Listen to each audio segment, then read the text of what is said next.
Hi, everyone. Today, we're going to tackle one of the biggest questions in development economics. How exactly should a developing nation plan its path to growth? Believe me, it's a question that has sparked decades of really intense debate. And really, it all boils down to this one question. Should a country try to lift up all parts of its economy at the same time, in one big, coordinated effort? Or should it be more strategic and focus its limited resources on just a few key areas, hoping they'll drag the rest of the economy up with them? So, these two big ideas have names: balanced growth and unbalanced growth. One side argues for harmony, for equilibrium, for doing everything at once. The other side? Well, they champion chaos, or rather, strategic chaos, as the real engine of progress. Okay, here's our game plan for this explainer. We'll start by digging into the argument for the balanced approach and its key theories. Then we'll flip the script and explore the case for unbalanced growth. Before wrapping it all up, sound good? Let's get started.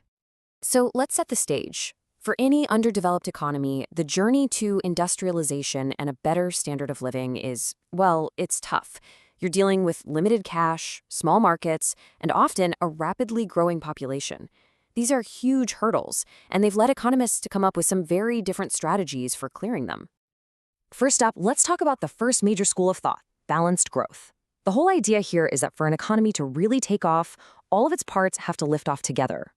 Think of it like an orchestra. You can't just have the violins playing. You need the brass, the woodwinds, the percussion, all playing in harmony to create something amazing. The name really says it all. Promoted by big thinkers like Ragnar Nurkse and Rosenstein Rodan, the theory of balanced growth says you've got to develop a whole bunch of industries at the very same time. Why? Because the core idea is that these industries will then become customers for each other, creating the very demand that's needed to make the whole thing work. The big focus here, and this is key for your exams, is tackling demand-side problems. Let me paint a picture. Imagine a poor country where you build just one new shoe factory. It's probably going to fail, right? Because who has the money to buy all those shoes? But what if you build 10 factories at once? One for shoes, one for food, one for clothes, and so on. Suddenly, the workers from all 10 of those factories have an income. They can buy each other's products. And just like that, you've created a self-sustaining cycle of demand. Now, to really get why this idea of balanced growth is so compelling, we need to look at two cornerstone theories.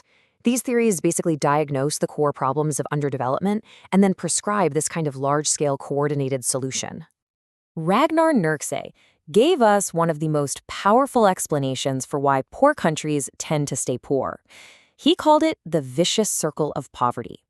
He argued that this circle is like a trap, operating on both the demand side and the supply side, making it incredibly difficult to escape. This diagram shows that demand-side trap perfectly. Let's walk through it together. It all starts with step 1, low income. Because people don't have much money, the overall market size is tiny, which is step 2. Now, if you're a business, this small market doesn't give you much reason to invest, right? That's step 3. This lack of investment means you can't buy better machines or technology, leading to step 4, low productivity. And where does that lead? Right back to the beginning, low incomes. The circle is complete, and it just keeps spinning. Nurkse said a similar trap exists on the supply side too. Low incomes mean low savings, which means there's no money available for investment in the first place. So if you're stuck in a vicious circle, how do you break out? Rosenstein Rodan's answer was simple. You can't just chip away at it. He argued that small, piecemeal efforts are totally doomed to fail. What you need is a big push, a huge coordinated investment program across a ton of different industries, all at the same time. The thinking behind this big push is based on a few crucial ideas. First, it solves that market size problem we just talked about. Second, it creates what economists call external economies. These are basically positive side effects. For example, if one factory trains a bunch of skilled workers, other factories can then hire from that new talent pool. Everyone benefits. And third, it deals with indivisibilities. Just think of massive projects like a power grid or a railway. You can't build those in tiny little pieces. They only work if you build them on a massive scale. And a big push makes that possible. All right, let's keep building on this. We're going to bring in two more theories that really drive home the need for a major effort.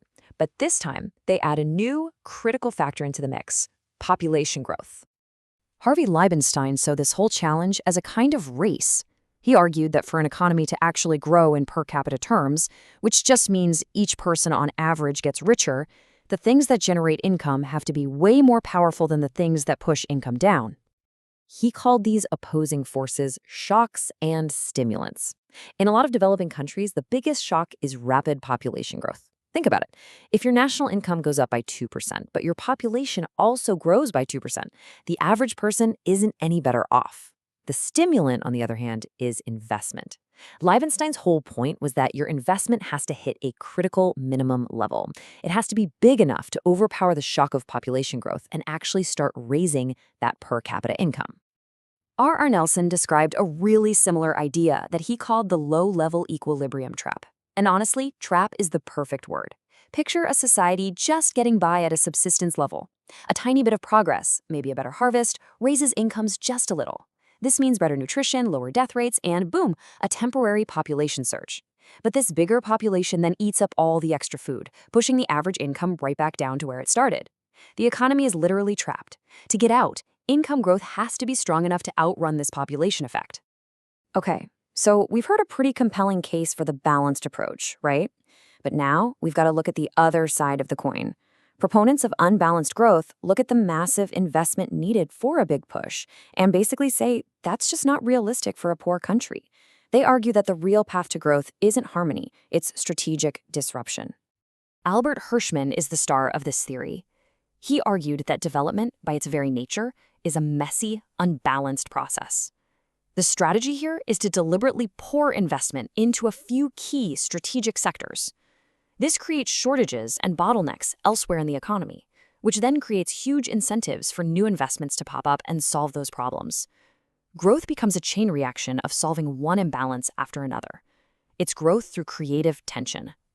So Hirschman breaks down investment into two strategic types. First, you've got social overhead capital, or SOC. These are the big foundational projects like roads, ports, power plants. They make it cheaper for all other industries to do business, so he calls them pressure relieving. Second, you have directly productive activities, or DPA. These are your factories and industries, the stuff that's all about making a profit. These activities create demand for more SOC, more roads, more power, so they are pressure creating. The strategy, then, is to invest in one to force the creation of the other. You can either build the roads first to attract factories, or let the factories get built and create pressure on the government to build the roads. It becomes this leapfrogging pattern of growth. So here we are with two fundamentally different ideas about the best way to kickstart an economy. Let's put them side by side one last time to really see the contrast. This slide really sums it all up. The balanced approach is like carefully building a house. It's a planned, methodical process where you make sure every foundation, every wall, every beam is in place to support the whole structure. The unbalanced approach? That's more like building a giant rocket engine. The whole point is to create a massive forward-thrusting force, believing that its sheer momentum will force you to build the rest of the rocket around it as you go. And this leaves us with the big question for policymakers today, doesn't it? Does the ideal of a perfectly planned big push even make sense in a world with limited money and resources? Or is the messy, chaotic, but maybe more realistic path of unbalanced growth the better bet? There's no easy answer, but understanding both of these powerful arguments is the absolute first step.